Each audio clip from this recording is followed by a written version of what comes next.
수강생 여러분 안녕하십니까? 자, 여러분 우리 1강 공부했죠? 자, 우리가 2강을 공부하면서부터는 좀 더 새로운 마음가짐이 필요합니다. 어떤 마음가짐이요? 생생하게 합격을 하겠다는 자신감 있는 꿈이 필요합니다. 자, 저와 함께 공부를 하시면서 합격하는 꿈을 이루어 나가시길 바라겠습니다. 자, 그럼 본격적으로 2강 강의를 시작하도록 하겠습니다.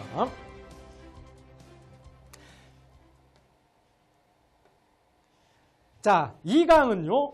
우리가 주가지수 선물거래의 유형에 대해서 공부를 할 겁니다. 자, 1강에서는 선물거래의 기본적인 개념, 그리고 선물거래의 이론적인 가격 결정, 컨텐고, 백오데이션, 베이시스 이런 기본적인 개념에 대해서 공부를 했죠. 그런데 이 2강이 가장 중요한 부분이다 이렇게 얘기를 할 수가 있어요. 왜 선물거래를 이용하느냐? 4가지 거래 형태로 이용을 하고 있다. 첫 번째, 투기거래, 해지거래, 차익거래, 스프레드 거래 이 4가지 거래 형태가 어떻게 이루어지는지 우리가 공부를 할 겁니다. 그런데 우리가 1과목 선물 과목은요. 어떤 과목이냐면 기초자산별로 주가 또는 주가지수 선물, 그 다음에 금리 선물, 그 다음에 통화 선물, 마지막으로 상품 선물 이렇게 4가지의 선물 거래를 배우는데요. 기본적인 거래 유형은 다 똑같습니다. 4가지를 배워요. 투기, 해지, 차익거래, 스프레드 거래. 그러니까 주가지수 선물 거래만 이해를 하시면 나머지 과목들은 이해하는데 전혀 지장이 없어요. 기초자산만 달라질 뿐이지. 그리고 우리 시험에서는 항상 그중에서도 주가지수를 기초자산으로 하는 선물 거래나 주가지수를 기초자산으로 하는 옵션 거래 가장 시험에 많이 등장하니까 가장 집중을 해서 여러분들이 공부를 하셔야 됩니다. 자, 먼저 투기 거래입니다. 우리가 가장 많은 거래 유형 중에 하나가 투기 거래죠. 개인들, 즉 우리 개미 투자자들이 파생상품 할 때 가장 많이 접근을 하는 겁니다. 자, 여러분 섹스피어가 지은 햄릿에 이런 대사가 나오죠.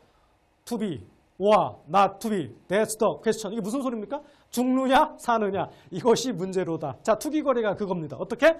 선물 가격 변동 리스크를 부담하면서 오로지 시세 차익을 얻기 위한 목적으로 하는 거래. 방향성에 대한 배팅 거래다. 즉 올라갈 것 같으면 사는 거고 떨어질 것 같으면 파는 거다. 그런데 올라갈 것 같은데 샀다가 떨어지면 어떻게 돼요? 죽는 거고 올라가면 사는 겁니다. 그죠? 그리고 레버리지 효과가 있다. 레버리지 효과는 앞에 설명드렸죠. 뭐냐면 조그만한 증거금을 부담하고 큰 이익, 대박의 기회와 큰 손실, 쪽박의 비참함이 함께 공존을 하기 때문에 우리가 그런 걸 손익 확대 효과, 레버리지 효과다 이렇게 부르죠. 자, 그럼 어떻게 거래하느냐? 간단합니다. 주가가 올라갈 거로 예상할 때는 어떻게 해요? 먼저 매수하는 겁니다. 그래서 선물의 매수 포지션, 영어로 뭐라고 했죠? 롱 이렇게 얘기를 했습니다. 한 다음에 자 올라가서 팔면 되겠죠. 올라가면. 그러고 나서 청산. 원래 처음에 판 게 아니고 샀다가 파는 걸 단순한 매도와 구별하기 위해서 우리가 전매도 줄여서 뭐 전매다 이렇게 부르기도 합니다. 반면에 주가가 떨어질 거로 예상합니다. 떨어질 거면 어떻게 해요? 사면 안 되겠죠. 먼저 매도를 한 다음에 즉 숏 포지션을 먼저 설정을 하고 그 다음에 떨어졌어. 도로 사면 그때 사는 것은 그냥 매수와 구별하기 위해서 환매수 줄여서 환매 이렇게 부릅니다. 자, 예제 한번 볼까요? 코스피 100 지수 선물을 100포인트에 자 100포인트에 10계약을 샀어요. 그리고 110포인트에 전부 청산을 했습니다. 자, 우리가 일반 상품 같은 뭐예요? 100원에 10개 산 다음에 110원에 다 팔았다는 얘기입니다. 아주 간단하죠? 이거 초등학생도 푸는 거 아니에요. 다만 몇 원이 아니고 몇 포인트로 계산될 뿐이죠. 나중에 원으로 환산만 하면 되죠. 그럼 우리가 뭔가 사고 팔았을 때 손익 어떻게 계산합니까? 매도한 가격에서 매수한 가격을 빼주는 거죠. 자, 매도한 거 110포인트. 110 빼기 매수한 거 100. 근데 요거는 포인트죠. 원이 아니고 포인트로 계산 10포인트 먹은 거예요. 근데 몇 개 했어요? 수량? 10개 했습니다. 이렇게 하면 안 되죠? 이건 포인트니까 돈으로 환산해 줘야 되겠죠? 거래소에는 코스피 100 주가의 선물을 1포인트를 얼마로 한다? 50만 원으로 합니다. 50만 원. 이렇게 계산하면 50만, 500만, 5천만 원, 5천만 원의 수익이 났다. 이렇게 된 거죠? 즉 샀을 때는 올라갔기 때문에 이렇게 수익이 발생한 겁니다. 그리고 우리 투기 거래는 사실 시험에 잘 나오지도 않아요. 자, 그 다음에는 해지 거래입니다. 자, 해지 거래는 우리 일단 여러분들의 시험에 별표 여기 100만 개 100만, 23개 해도 됩니다. 100만 개 해주세요. 왜냐하면 우리가 파생상품의 기능, 경제적 기능 중에 가장 첫 번째 기능이 뭐였습니까? 리스크 전가 기능. 그만큼 파생상품은 위험을 피하기 위해서 도입된 상품입니다. 그래서 해지 거래는 많이 시험에 잘 출제돼요. 자, 일단 개념부터 볼게요. 선물 시장에서 현물과는 반대의 포지션을 취한다. 즉, 내가 주식을 샀으면 선물에서는 해지 거래할 때 어떻게 한다? 선물을 파는 거고, 내가 앞으로 주식을 앞으로 살 사람, 그러니까 지금 판 상태로 보는 거죠. 앞으로 살 사람, 지금 판 상태는 선물에서는 미리 산다. 이렇게 반대로 거래하는 걸 해지라고 합니다. 취함으로써 현물 가격의 변동 리스크를 제거 또는 상쇄시키고자 하는 거래를 해지 거래라고 한다. 자, 주식을 갖고 있어요. 주가가 올라가면 이익이지만 떨어지면 손실이 좋은데 떨어질 때를 대비하려면 어떻게 하면 해지하면 돼요? 가장 쉬운 해지. 팔면 되잖아요. 그죠? 주식 갖고 있는데 떨어질 것 같으면 갖고 있는 주식 팔면 돼. 근데 여러분 기관 투자가 펀드 이런 거는 몇 조 되는 주식을 떨어질 것 같다고 그것도 잠깐 떨어질 것 같으면 주식 못 팔죠. 그럴 때는 어떻게 돼요? 주식을 보유하면서 해지 거래라는 건 뭘 파는 거야? 선물을 매도. 그러니까 만약에 주가가 떨어지면 주식에서는 손실 나지만 선물은 팔았기 때문에 이익이 생겨서 서로 상쇄되는 거죠. 자, 그래서 우리 해지 거래는요 크게 매도 해지와 매수 해지 둘로 구별합니다. 시험에 아주 중요합니다. 어떤 게 매도 해지고 어떤 게 매수 해지냐 구별하는 방법.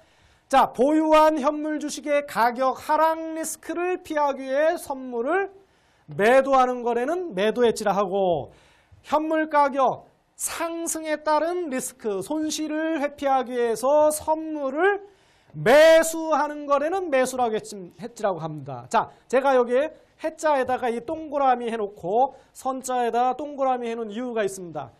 선물은 매도 해지와 매수 해지를 뭘 갖고 구별한다? 선물을 팔았으면 매도 해지고 선물을 샀으면 매수 해지다. 즉 현물을 중심으로 하는 게 아니고 선물을 중심으로 얘기한다. 그래서 해선, 구해선. 영업의 이름 기억하시면 되겠죠? 참고로 나중에 차익거래 가시면 차익거래는 현물 거래를 샀느냐 팔았느냐를 갖고 매수 차익거래, 매도 차익거래 그러거든요. 그래서 현물을 샀느냐 팔았느냐 갖고 매수 차익, 매도 차익 구별한다. 그래서 차태현, 영화배우 이렇게 구별한다는 거 참고로 알아두시기 바랍니다. 자, 어쨌든 매도 해지는 언제 한다?